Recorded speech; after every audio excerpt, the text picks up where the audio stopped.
This is Wilder Werider Plants Wednesday, and I'm in Derbyshire for this one. Taking you along with me for a little adventure around Wirksworth, Derbyshire. We started off with a wander around the farmer's market, sticky beak at everything on offer, before heading to one of my favourite shops whenever I'm here, the Leafy Snug, which also happens to stock Jungle Floor Creative products.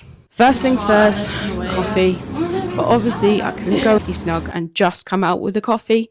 I may have also bought a gorgeous print, and there might have been a sneaky little plant purchase too. But you'll have to wait till Teeny Plant Tuesday for that. I also picked up a native wildflower that I'm going to try naturalising in my garden. I've completely forgot its name, so I'll pop it in the caption once I found out what it was.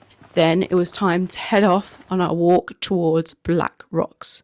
And naturally, I started looking at all the plants along the way. One of the first I spotted was a wandering sailor, Cymbilaria muralis, happily creeping through the cracks in the old stone walls. And there's actually something very weird about the way this little plant grows and spreads. But I'm saving that for a story for another episode. I also came across wild carrot and those beautiful clouds of teeny white flowers. And then, as we started heading towards the lower parts of Black Rocks Trek, there were harebells scattered all around us.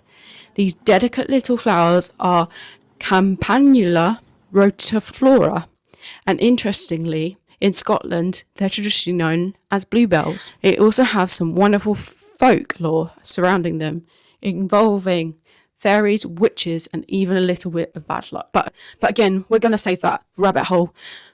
As we climbed higher, the landscape started to change. That's when I began spotting heather growing around us. And by this point, I was very glad to take some painkillers before attempting this walk. But we made it up.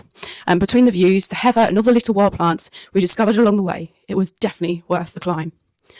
I think this little trip has accidentally given me a few future Wilder Werider Plants Wednesday episodes, because there's so much more to tell you about these plants that I couldn't possibly squeeze into one reel. So for today, we're just enjoying the wander.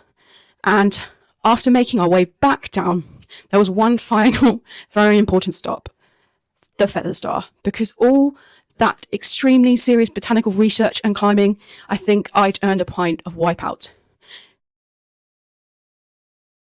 That was Wilder Werider Plant Wednesday in Derbyshire, and if you enjoyed the reel, well, come to the Feathers and watch it with me. I'll see you next time for another quirky plant adventure.